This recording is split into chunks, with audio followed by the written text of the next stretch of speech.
Hi everybody, how are you? Hope you're well. I am Lee and this is Clueless Seamstress. Today I'm going to talk a bit about the sewing weekender, which you might have seen appearing on other people's channels and blogs and things like that. It was a weekend-long sewing retreat organised by Kate and Rachel from the Fold Line and Charlotte from English Girl at Home, and I was lucky enough to snap up a ticket before they sold out, because they sold out really quickly as it was very reasonably priced. It was only £45 and then accommodation. But that was last weekend. I'm filming this on Sunday afternoon and it was great fun. It was brilliant. I'm really shy and awkward, so I was a bit wimpy and I was terrified of it, and it's quite a long way away from me as well, so I had a big drive, so I was a big ball of anxiety beforehand, but I had a fabulous time. Everybody was really lovely. It was wonderful to get to meet people whose blogs I read and people whose YouTube channels I follow. So I got to meet Jen from Gingerella and Gabby from Gabadashery, Megan from Pigeon Wishes, and it was lovely. It was really good fun. The first day was an informal sew along. So we all took projects to work on and ignore when we were chatting and things like that. I worked on my Sew Over It Doris dress that has been planned since my summer sewing plans video, which I will link to somewhere, I'm not sure where, which I have now finished. I didn't finish it on the day, of course, because I was far too busy chatting. And we had a fabric and pattern swap and goodie bags and things like that, so I'm going to show you my swag in a little bit. But the second day was made up of talks from bloggers and people who own businesses, and it was really good. I'll tell you a little bit about each one. So first of all, there was Rachel from House of Pinheiro, or Pinheiro, I'm not sure if you say the H. And it was brilliant. She's great, and it was about creativity and how to use our creativity and things like that. And there was you might have seen a lot of Sewing Weekender attendees talking about what sort of sandwich they are since the weekend, because that was something that she mentioned was a creativity exercise of sort of building the sandwich to represent you and your personality. I'm not sure what would be in mine yet. I've been giving it some thought, and I think there's going to be olives in there. But that was, yeah, really interesting. And she also said one thing that I found really interesting was about what you want out of sewing. That might not have been how she put it, but she said that she wanted to be able to look at a garment and be able to tell you how it was constructed, which got me thinking about what I want out of sewing. What is my aim as a sewer or sewist, if that's the term you prefer?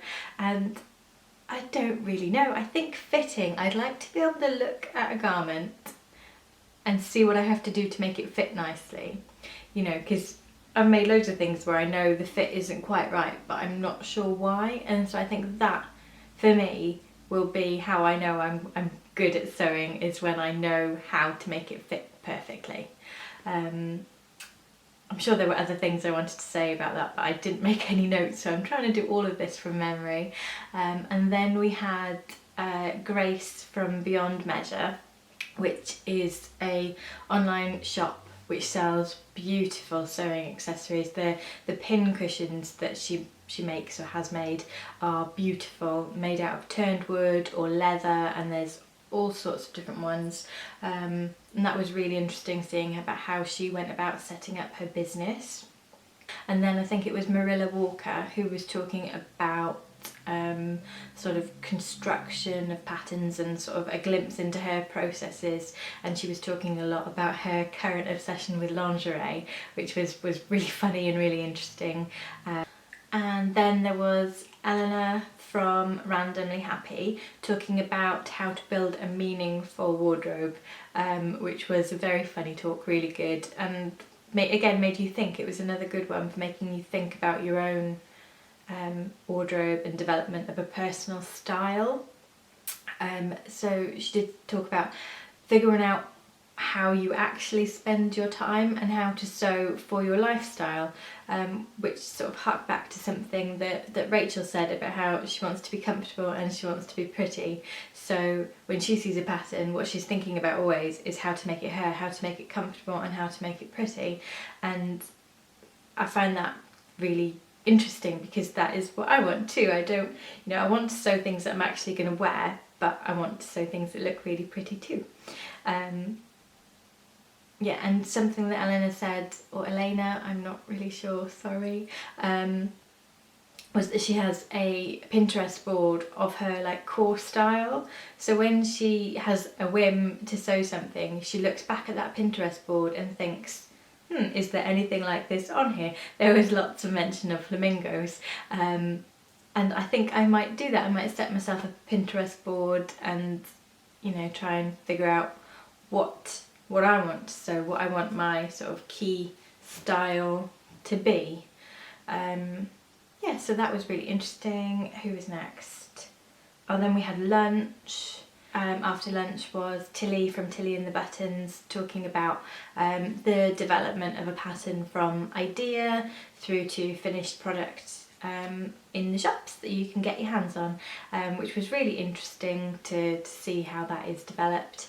And we got a secret hint about what's the next pattern, which was good, and I know I'm going to be buying it.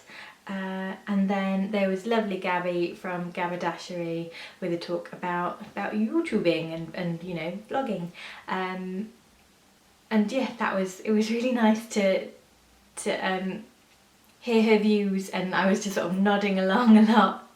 And it's always interesting to hear how other people do it as well. So I really liked that. I really enjoyed chatting with Jen as well about how much head in hands, why did I say that, type stuff that we cut out from our videos. Yeah, so it was such a great weekend. It was really good fun. We went into Cambridge for our lunch breaks and had some lovely food as well. On the Saturday we sat on a green in one of the colleges and it was lovely, and we were all just sort of exchanging tips and things like that. I have learned the tip to use Wonder Tape, that double-sided sticky tape stuff, to baste your zip down before putting in a zip, which mind blown.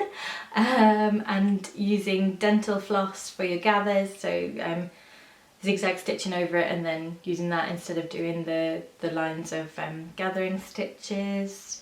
What other good tips did I learn? Those are the two that stick in my head. I'm sure I will remember more. Yeah, so it was wonderful, it was lovely. We went out for a nice dinner in the evening as well, and it was just fabulous. But sorry if I'm making you jealous, so I will now show you my swag. On the Saturday there was a pattern and fabric swap.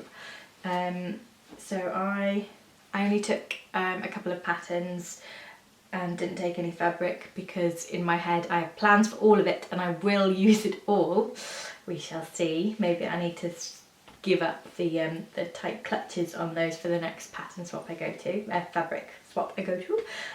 But some of the things I got, I'll show you the patterns first. I got 4. This one, which is just a sort of basic fit and flare dress. I'd seen somebody on Instagram, I think her name is Penguin and the Pear, but I might be getting 2 people mixed up, so I will link down to who it really is, has made a couple of lovely versions of this pattern. And then I've been looking for it and then I saw it in the swap. It's these ones with a K have come free with Sew magazine, I think, so there were quite a few of these. So yes, that was one. And this one, another fit and flare dress kind of thing, but I really liked this neckline. Amy had picked this up for Jen, Gingerella Jen, and I quite liked it, and then I blatantly copied when I saw another one up there, because yes, that neckline I think is quite pretty. And this Jiffy shift dress pattern, which is a little shift dress, and a vintage pattern, which I like version C, which I think is really pretty. It's a bit like the sleeveless bodice from the Sew Over It vintage shirt dress, I think, because that's got the similar sort of collar. So I really like that. And those are my patterns. And then from the fabric swap, me and Jen were just sort of stood near the swap trying to brave our way into it, and then Megan came over holding this, and she gave it to me because I was in blue, so she thought it might suit me, and I like it. It's a nice blue sort of, I guess you'd call it a crepe. I don't really know, I'm dreadful at knowing. Yes, it was labelled for me, polyester crepe, and I'm hoping I've got enough to make a short pair of Winslow culottes to sort of wear with tights and boots in the winter. One of the ladies that I was chatting to, who is also obsessed with the Winslow culottes,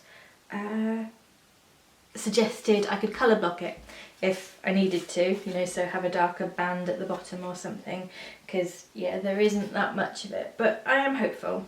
If they have to be booty shorts, they can be booty shorts. And I got some pattern denim that I saw. There's about, say that's about 1 metre. Not sure. And hopefully you can see the pattern on camera. It's got like pick it up a bit. It's quite dark. It's like a darker blue and some red sort of viney, flowery things. It's got a tiny bit of stretch, but not much. So I'm thinking some sort of denim skirt, maybe a button-up front one, or I'm not really sure. Just, I did think about maybe a grain line moss, so maybe that, or oh, I've got threads on it, or perhaps just an A-line skirt or A-line button-up front, or something like that. And this one I thought was very nice for autumn, which is a I can see I'm rubbish at being able to tell you what a fabric is. I think I've got a fabric that calls itself peach crepe that has a very similar sort of feel and sheen, so that is what I'm going to call this, or peach skin I think I've seen things described as. There's not a lot of this, so I did go to put it back, but then Kate caught me putting it back and made me have it saying that I could use it for colour blocking. Again, with the colour blocking, so I am thinking possibly make a yoked grain line scalp and use it just for the sort of body parts, and then have a black top part and sleeves. So that's pretty. And this was an impulse grab because I saw it and I just thought, I feel like I need that. And it is flames. That way up? Yes, that way up. There's quite a lot of this one. How much? And then, so nearly 2 meters, would you say, or am I overestimating? But quite a bit anyway. So I was hoping that I could possibly get this one out of it, but yeah, with no sleeves, I think, because look at it, it's Alexander Henry, and I am a big fan of their prints. Have you seen the new zombie pin-up prints from Alexander Henry?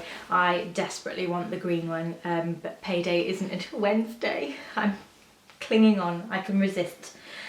So the fabric diet has just gone way out the window, hasn't it? Yeah, sorry, it's from the Wheels on Fire collection, which I think is the one that also had like a zombie drive-in on fire, I think, which obviously I also loved. Yes, so the whole dressing for your lifestyle is going well too. But sorry, I'm going to hold it up some more so you can admire its crazy flaminess. I just really like it and couldn't leave it there. So that is my swag from the Sewing Weekender. To find out more about the Sewing Weekender, if you're interested, Gabby did a wonderful video that's sort of a roundup. She actually filmed from the Sewing Weekender, which I had thought about doing but whimpered out, and she interviewed loads of us and it was really good fun. So check that out. I will link down below. I'll link to the other channels I've mentioned. I'll link to everything. Anyway, have a wonderful day or evening, weekend, week. Please give this video a thumbs up if you have liked it, and I will see you next time. Bye bye.